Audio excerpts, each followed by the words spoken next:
कि भाई लहजा जो है वो मैक्सिमम सपाट होना चाहिए, उसमें किसी किस्म का एक्सप्रेशन, ख़ास तौर पे अगर आप सियासी नौयत की खबर पढ़ रहे हैं तो लाज़मी बात है किसी की उसके ऊपर राय मुख्तलिफ है, किसी का इख्तलाफ है, किसी का, तो आपके जज्बात और आपके जो एहसासात हैं और आपकी जो वाबस्तगी है किसी भी हवाले से वो नहीं आनी चाहिए। अलबत्ता इसी तरह से दुख की खबर भी अगर आप पढ़ रहे हैं तो बहुत उसमें आप अपने आप को कंपोज रह के आप पढ़ेंगे, आप सिर्फ खबर नशर करेंगे ना एक, तो आम जिंदगी में भी फिर इस इतना ही गुफ्तगू करते हुए आप लोग, पुरानी जो नस्ल थी, अब तो आपको पता है इतना भरपूर एक्सप्रेशन होता है, वो बहुत ही यानी कि गैर जज्बाती होकर गुफ्तगू करती थी, आम जिंदगी में ऐसे नहीं होते थे आप? नहीं, जज्बाती होती हैं। जैसे अब मैंने वर्ल्ड कप की खबरें पढ़ी थी, जब वर्ल्ड कप जीता था पाकिस्तान ने, तो खबरनामा 9 बजे का मैंने पढ़ा था, और मुझे याद है कि मतलब वो एक्साइटमेंट मेरे अंदर इतनी उबल रही थी कि जब वो ट्रॉफी लेके ग्राउंड में भाग रहे थे सब चारों तरफ, तो मेरा दिल चाह रहा था काश मैं भी इनके साथ होती और भागना शुरू हो जाती। तो उस लम्हे भी वही फीलिंग थी, चेहरे पे मुस्कुराहट थी, हल्का सा सांस भी फूल जाता है। कोई बड़ी शख्सियत जो हो, जैसे बेनज़ीर भुट्टो साहिबा की शहादत हुई, ज़ियाउल हक साहब का जहाज़ क्रैश हुआ, और बहुत सारे वाक़यात ऐसे होते हैं, तो उसमें इंसान ज़ाहिर है, लेकिन ये है कि आप उसका हिस्सा नहीं बन जाते।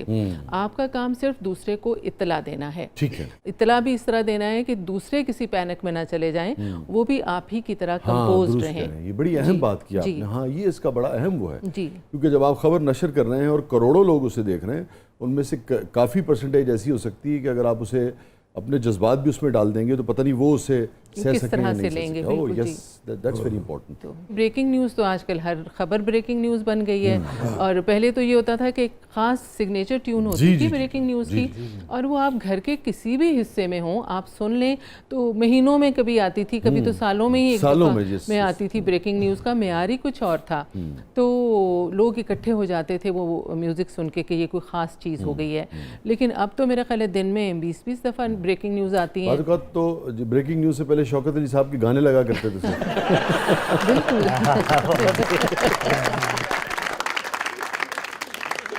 अब वो नहीं रहा ब्रेकिंग न्यूज़ का जो होता है ये ना। जब ज़िया साहब वाला मामला हुआ है उस वक्त आप पढ़ रही थी? जी, मैंने बिल्कुल पढ़ रही थी। उसका मतलब है आपने माशाल्लाह के 2-3 अदवार जो हैं वो देखे। तो आप, मैं आई ही उस वक्त थी जब ज़ियाउल हक साहब की हुकूमत थी, तब मैं इस फील्ड में आई थी। तो आपने कभी सोचा कि जो ये आपकी यादें हैं, मेमोइर्स हैं, इनको कभी आप दर्ज करें? खासतौर पे ये जो पॉलिटिकल अदवार रहे उसमें पाकिस्तान टेलीविज़न का तो बड़ा आपको पता है अहम रोल रहा। जी बिल्कुल, उसी के ज़रिए सारी खबर जाती थी मुल्क तक, और उसी को कंट्रोल किया जाता था सबसे। जी बिल्कुल बिल्कुल, सबसे पहले पाकिस्तान टेलीविज़न और रेडियो पाकिस्तान जो हैं उन्हीं को। इवन हो सकता है, मेरा ख्याल है कि बहुत सारी चीज़ें तो आपको यूँ भी पता होंगी कि कौन सा कट लगा, कौन सा वीडियो नशर हुआ, कौन सा रोका गया, कौन सी इत्तला कहाँ से आई। होता है ज़ाहिर है। एक दफ़ा वो मुझे अब कुछ सन वगैरह भी याद नहीं, नवाज़ शरीफ साहब और ग़ुलाम इसहाक़ खान साहब का था, तो इख्तलाफ हो गया था, तो नवाज़ शरीफ साहब ने इस्तीफ़ा दे दिया था। पहले उन्होंने दिया था, फिर और दोनों की तकरीर होनी थी, और हम यही सुन रहे थे कि पता नहीं पहले किसकी होगी, और दोनों ही शायद चाह रहे थे कि मैं बाद में करूं। तो उस दिन मेरी मुलाकात भी हुई थी नवाज़ शरीफ साहब से। अच्छा। और जब वो, हम बिल्कुल कर्फ्यू का समा था टेलीविज़न की बिल्डिंग के अंदर, और हम और मेरे साथ 2 और लड़कियां थी, हम दूर दूर से देख रहे थे कि हम देखें नवाज़ शरीफ साहब को। होता है बड़ी शख्सियत है, उनको देखने का। तो वो अचानक ही दरवाज़ा खुला दूर से, और वो एक लोगों का जब में गफ़ीर निकला कमरे से, जीएम के कमरे से। वो प्रीव्यू करते हैं अपनी उसको, तो वो देख रहे होंगे अपनी तकरीर, लोग जो होंगे उस जी। तो वो निकले, और हम तो ज़ाहिर है कमर करके उनकी तरफ तेज़ तेज़ मेकअप रूम की तरफ चलने लगे। तो पीछे से आवाज़ आई, मैडम मैडम। तो हमने थोड़ी देर बाद, पहले तो शक ही रहा फिर जब मुड़ के देखा तो वो सारा ग्रुप हमारी तरफ चला आ रहा था। अब बस वो मरते क्या ना करते वाली बात है, हम रुक गए चुप करके, और फिर वो हमारे करीब आए, तो उन्होंने सलाम किया नवाज़ शरीफ साहब ने। उनका वालेकुम अस्सलाम। इनका मुझे आपको देखने का बहुत, आपसे मिलने का बहुत शौक़ था, और आंखें मेरी ज़मीन पर थीं, और ताज़ा इस्तीफ़ा दिया लेकिन मैंने उनको बहुत हौसले में देखा। अच्छा। उनके चेहरे पे स्माइल थी, और उन्होंने कहा कि, मैंने कहा लेकिन मुझे इस वक्त देखने की ख्वाहिश नहीं थी। अब इससे भी कोई ये फ़र्ज़ ना कर ले कि मेरी वाबस्तगी थी, लेकिन एक मुश्किल वक्त तो था ना। और उन्होंने कहा कोई वक्त अच्छा बुरा नहीं होता, अच्छा वक्त भी आएगा। और इर्द गिर्द जो लोग थे इस कदर रो रहे थे, उनके रोने की आवाज़ें आ रही थी मुझे। बहरहाल तो अगले दिन बड़ी अखबारों में ख़बरें लगी हुई थी, तो मेरी उनसे मुलाकात थी। इस तरह डॉक्टर कदीर खान से मुलाकात हुई, उनसे तो ये बड़ी अहम आप गुफ्तगू कर रही हैं। अगर आप मुझे इजाज़त दें तो ब्रेक से वापस आकर यहीं से कंटिन्यू करते हैं। आपके पास तो एक तारीख है पाकिस्तान टेलीविज़न के हवाले से, बड़ी बात। तो मेरे ख्याल में लोग भी ज़्यादा से ज़्यादा आपको सुनना चाहेंगे। और फिर खुश आमदीद, हमारे साथ मौजूद हैं मोहतरमा इशरत फातिमा साहिबा, और आप बात कर रही थी अब्दुल कदीर खान साहब की। जी, उनसे भी 2-3 बार मुलाकात हुई। तो एक तो वो जब अपनी आखिरी तकरीर उन्होंने की कौम से, तो अच्छा, उस वक्त भी आप जी मेरी वहाँ ड्यूटी थी, तो वो भी ऐसा ही माहौल था। वो तो पूरी कौम के जज्बात जी, बड़े, तो वो निकल रहे थे तकरीर करके जब, तो मैं सीढ़ियाँ चढ़ रही थी न्यूज़ रूम पे जाने के लिए, तो मैंने देखा नीचे जीएम का कमरा था, वो वहाँ से निकले, साथ उनके हमारे सेक्रेटरी इन्फॉर्मेशन थे अनवर महमूद साहब, वो उनको लेके जा रहे थे। बहुत सन्नाटा था, वो भी बहुत खामोश थे दोनों। और तो पूरे मुल्क में ही सन्नाटा। मैंने इशारे से कहा कि मैं आ जाऊँ, तो इशारे से, तो मुझे लगा कि उन्होंने अनवर महमूद साहब ने कहा कि आ जाओ। तो वो बहुत इज़्ज़त करते थे सब आर्टिस्टों की, तो मैं उनके पीछे पीछे चलना शुरू हो गई।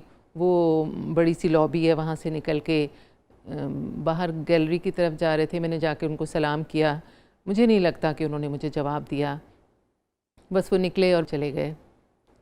तो वो एक तकलीफ़ दे याद है मेरे लिए। फिर सबके लिए, हाँ जी बिल्कुल।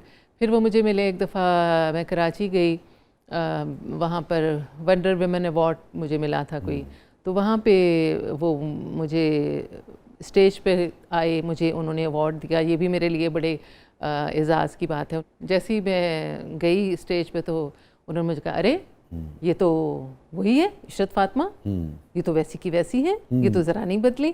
तो मुझे बहुत अच्छा लगा। वो जो तकरीर वाली जो शाम थी या रात थी, किस वक्त ये तकरीर रिकॉर्ड हुई थी, याद पड़ता? शाम का वक्त था। शाम का। कोई आपको खास एक्सप्रेशन उनका, कोई खास जुमला याद आता हो? नहीं, वो बिल्कुल खामोश थे। वो तो वो भी और अनवर साहब भी दोनों खामोश थे। दोनों एक दूसरे से भी बात नहीं कर रहे थे। माहौल भी खामोश था, बिल्कुल खामोश। कोई जुमला नहीं, वो बिल्कुल ऐसे लग रहा था जैसे रोबोट होता है कोई। उनका चेहरा बिल्कुल तारीक सा था, खामोश था, ब्लैंक था। इसके अलावा मैं कुछ भी नहीं कह सकती। कुछ नहीं था उनके चेहरे पे, उनकी आंखों में, उनकी चाल में, कुछ भी नहीं था। लेकिन आप पढ़ी लिखी खातून की हैसियत से, जो कि न्यूज़ से इतना वाबस्ता रहीं, आपका तासुर क्या था? कि कुछ नहीं था मगर क्या था उसमें? डिजेक्शन थी, दुख था? दुख था, तकलीफ, बहुत दुख था, बहुत ज़्यादा दुख था। मतलब इतना ज़्यादा कि मैं आज भी उस बात को कभी याद करती हूँ। मैंने अपनी वीडियो भी बनाई है, और मैंने उसमें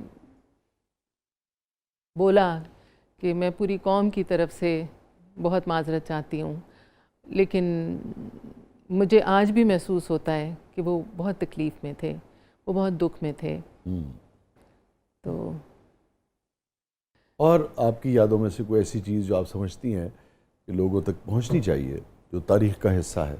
मुझे याद है जब यासिर अरफात की जब डेथ हुई थी, तो पाकिस्तानी तो बहुत मोहब्बत करते थे। जी बिल्कुल। और मैं उस मोहब्बत का ही आपको बताने लगी हूँ कि उनकी जब डॉक्यूमेंट्री बननी थी ख़बरनामे के लिए उनके अंदर, तो हमारे एक डायरेक्टर थे शकूर साहब, वो बहुत अच्छा लिखते थे, बहुत ही अच्छा लिखते थे। उनकी खबर ऐसी बनी हुई होती थी कि जैसे पानी बह रहा है। मतलब अच्छे से बुरे से बुरा बंदा भी ना उसको पढ़े तो रवानी एक होती थी। क्या अच्छा एक्सप्रेशन यूज़ किया, बहुत अच्छे अल्फाज। तो वो उन्होंने बनाई, और मुझे पता चला कि वो एक मेल न्यूज़ रीडर को ढूंढ रहे थे कि वो नहीं मिल रहा, उससे पढ़वानी है। और मैं बहुत शर्मिंदा हो रही थी अंदर ही अंदर ना, कि ये मुझे क्यों नहीं कह रहे कि तुम पढ़ो इसको ना। तो बहरहाल वो किस्मत मेरी ही थी, वो साहब नहीं मिले, और उन्होंने कहा अच्छा इशरत फातिमा को बुलाओ। खालिद हमीद थे? नहीं, खालिद तो जा चुके थे उस ज़माने में। खालिद जा चुके थे जी, मसरूर काज़मी साहब थे। तो वैसे भी उन लोगों को ना, ये शिकायतन कह रही हूँ, अक्सर होता है कि मेल की आवाज़ हो ना, तो पता नहीं औरत की आवाज़ में कोई दुख की खबर या कोई बड़ा कोई काम हो। जब प्रेसिडेंट या प्राइम मिनिस्टर ने आना होता है ना, तो जब वो अनाउंसमेंट होती थी कि अब मुझे वो याद नहीं, जिसका बड़ी वो शेरवानी में बैठ के वो कहते थे पाकिस्तान के मतलब सदर पाकिस्तान खिताब फरमाएंगे, तो बड़ी ख्वाहिश रही मगर किस्मत में नहीं था वो अनाउंसमेंट करना। देखिए आपने बड़ी बारीक और बड़ी अहम बात की, सारी उसके पीछे कहीं ना कहीं वो जो पेट्रियार्कल सोच है ना हमारी जी, वो मौजूद है जी, कि जो अहम बात है या जो जिससे अथॉरिटी जो है वो आपने साबित करनी है, वो आवाज़ जो है वो सिर्फ मर्द की होनी चाहिए, ये कहीं ना कहीं उसके पीछे तो जब मैंने वो पढ़ ली और पढ़ने के बाद मेरी इत्तेफाक से रेडियो पे खबरें थी, मैं खबरें रेडियो और टीवी की बिल्डिंग साथ साथ हैं, हार्डली 2-3 मिनट की ड्राइव है, तो पढ़ के मैं वापस आई तो मुझे कहा कि शकूर साहब बहुत गुस्से में हैं और वो कह रहे हैं कि इंसाफ नहीं किया इशरत फातिमा ने इस स्टोरी के साथ और ये बिल्कुल अच्छी नहीं पढ़ी और बहुत ही मैं शर्मिंदा हुई। ये यासिर साहब वाले जी बिल्कुल बिल्कुल, मैं बहुत ही शर्मिंदा हुई। अच्छा मैं आपको बताऊं कि मैंने कभी ज़िंदगी में ना पैसों का नहीं सोचा, जाहिर है ये मेरी रोटी रोज़ी है, लेकिन ये मेरी सेकेंडरी वो है। ठीक है, पहला ये है कि मैंने काम को बिल्कुल इंसाफ से काम करना है और मैं हमेशा कहती हूँ मुझे आप नहीं भी पैसे दें ना तो मैं उसमें डंडी नहीं मारूंगी, अगर मैंने आपसे कमिट कर लिया है तो मैं करूंगी, ये मेरी इज्जत है, ये उस काम की इज्जत है। तो मतलब आप जो अर्न करते हैं ना, कमाते हैं, उसमें अल्लाह बरकत देता है। मैं ना अब खबरनामा अंदर चल रहा था, न्यूज़ रूम था और मैं बाहर न्यूज़ रूम के दरवाजे से कान लगा के अकेली खड़ी थी, अंदर सब सुन रहे थे और मैं सोच रही हूँ कि यार मैंने कहाँ गलती की है।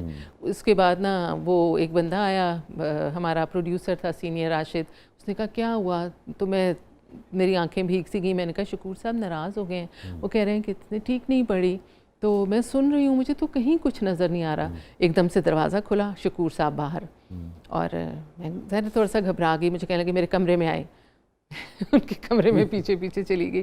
तो जब मैं गई तो उन्होंने मुझे कहा कि उन्होंने मुझसे माजरत की, उन्होंने कहा मुझे किसी ने कहा कि उसको रेडियो जाने की जल्दी थी इसलिए उसने ठीक नहीं पढ़ी, मैंने आपकी कमेंट्री नहीं सुनी, मैंने ऑन एयर सुनी है। अच्छा, उस वक्त से उन्होंने किसी के कहने पे तो मैंने उनको कहा सर मैंने तो आपसे शिकवा करना था कि मैं आपकी पहली चॉइस क्यों नहीं थी, दूसरी चॉइस क्या जवाब दिया उन्होंने? कुछ भी नहीं बोला उन्होंने, कुछ भी नहीं बोला। इसका जवाब है नहीं इस माशरे में।